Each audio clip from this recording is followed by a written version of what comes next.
Comment reconnaître un Parisien en vacances ?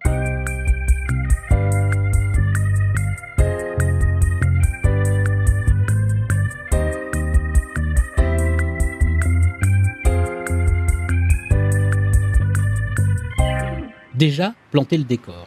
Le Parisien et la Parisienne ne partent jamais en vacances. Ils font un break, ils se mettent au vert, ils s'évadent 10 jours, pas plus parce qu'il n'y a personne à l'agence, et souhaitent profiter de cette parenthèse pour réfléchir à un projet qui leur tient à cœur. Traduction, ils viennent d'être virés et ils digèrent le coup comme un boa digère une antilope. De surcroît, les vacances en été, bien peu pour eux. Ils sont célibataires, ils n'ont pas d'enfants, et ils se sont disputés avec toute la famille en mai dernier, après le déjeuner de communion de la petite Annonciade, ce qui leur a fermé toutes les portes du sud, de Toulouse à Menton.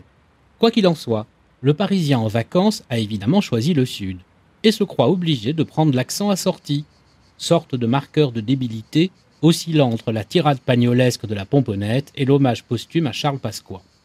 S'il est accompagné, le Parisien se fera rabrouer par sa moitié, déjà liquéfié à l'idée de finir au large du Frioul les pieds dans le ciment. S'il est seul, c'est la roue libre, le suicide social. Évidemment, le Parisien en vacances a réservé via Herbie Hancock et, à peine les pieds dans la place, réclame déjà une ristourne parce qu'il a repéré qu'il n'y avait pas assez de prise pour ses chargeurs.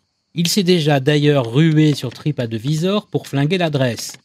Celui qui a choisi l'hôtel, si possible un 4 étoiles avec piscine au décor très cool design vintage, négociera pied à pied la gratuité du petit déjeuner. C'est déjà inclus dans le prix, mais c'est pour le principe. Il faut négocier. Une fois installé, le Parisien en vacances se change pour sortir, faire 3 courses ou humer l'air des lieux. Sa tenue se résume à un t-shirt informe, bardé d'une inscription absconse ou d'un logo mystérieux, d'un bermuda de couleur diarrhée rouloté aux genoux et d'espadrilles trouées. So cool.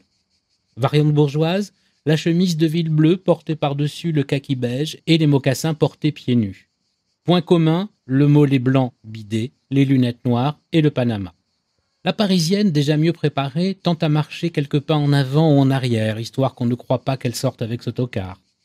Comme il est en vacances, le Parisien, en vacances, se croit obligé, comme un souverain en visite, de goûter aux choses du cru. En tête, l'apéro. Grand moment de solitude à l'Auchstone que le Parisien en vacances vit, pourtant comme un adoubement, en commandant une mauresque, non sans reprendre l'accent de Fernandel. Il a aussi acheté le journal local pour s'imprégner et pourquoi pas commenter l'actualité, voir le carnet noir. Très important le carnet noir. Il faudra pour ça qu'il trouve un voisin de terrasse. Ces Parisiens en vacances, on les voit arriver gros comme une maison à louer, plus clignotant qu'un gyrophare d'ambulance du SAMU. Le Parisien en vacances adore acheter tout ce qui est local, tandis que la Parisienne s'exaspère que la petite épicerie du village n'ait pas de quinoa ni aucun produit gluten-free. Bah si Coco, il y a la maïzena, la farine de châtaigne, mais c'est moins glamour, c'est vrai. À peine arrivé, le Parisien en vacances s'enquiert des dates et lieux des marchés aux puces, déballages, vide-greniers et autres brocantes. C'est dans la Chine que le Parisien en vacances s'épanouit, enchanté de devoir marchander des prix déments pour acheter un truc en bois d'olivier pourri, ou une crèche marine de Valoris à un marchand descendu de Paris pour arnaquer les Parisiens en vacances.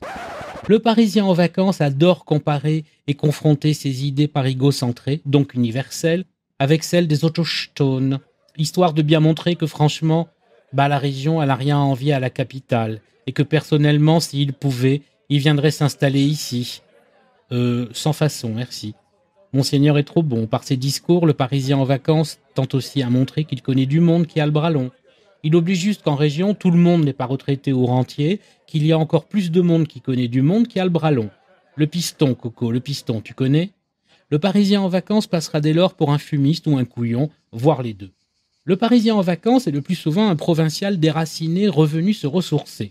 Comprendre que les temps étant ce qu'ils sont, l'attrait économique de la maison de famille, pour laquelle il n'a jamais payé une tuile, même à la campagne, même mochetas, devient pour lui un snobisme assumé et revendiqué. Là aussi, le Parisien en vacances se croit obligé de reprendre l'accent du cru, si tant est qu'il y en ait un. Il ne comprend pas pourquoi la salle de bain n'a pas été refaite, mais adore ces sanitaires roses posés par Tata Marfise en 53. Il peste car il n'y a pas de Wi-Fi et part avec ses instruments au seul café du coin en espérant que ça marchera. Là aussi, journal local et conversation du même acabit, augmenté d'une dimension foncière quasi notariale. Et machin, il a toujours pas vendu, et truc toujours en indivi. Ah bon, il y a des termites chez Chose. Sinon, il n'y aurait pas quelque chose à vendre dans les parages, facile à vivre, avec du charme et un jardin? Si, la chapelle au cimetière. Le Parisien en vacances à la mer est sans cesse à la recherche de la petite crique accessible par un sentier caprin. Après 3 heures de crapahute dans la garrigue ou le maquis. Une fois atteinte, il découvre que la dite crique est bondée par tous ceux qui ont débarqué par bateau. C'est ce qui distingue le Parisien en vacances des autres. Il n'a pas de bateau. Sinon, le Parisien en vacances vit dans l'horreur de bronzer.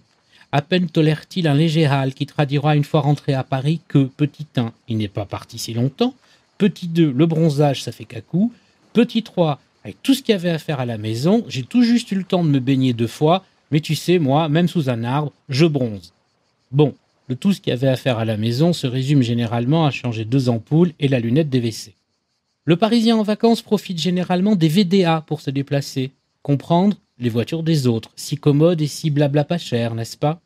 Habitué à tout partager, à se servir, le Parisien en vacances en région chez lui où qu'il est né adore rouler dans de vieilles carlingues qu'il appelle Youngtimers et qui furent neuves en 79.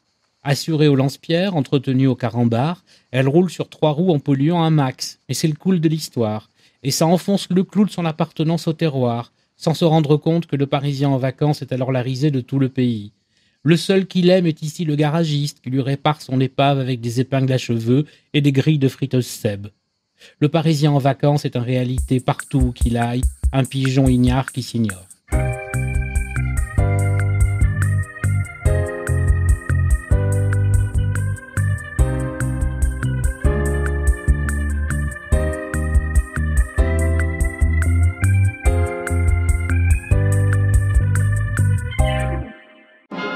Vous aimez lire Vanity Fair ?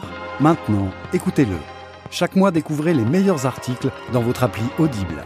Votre magazine audio pour 2,95 € seulement. Téléchargez l'appli Audible.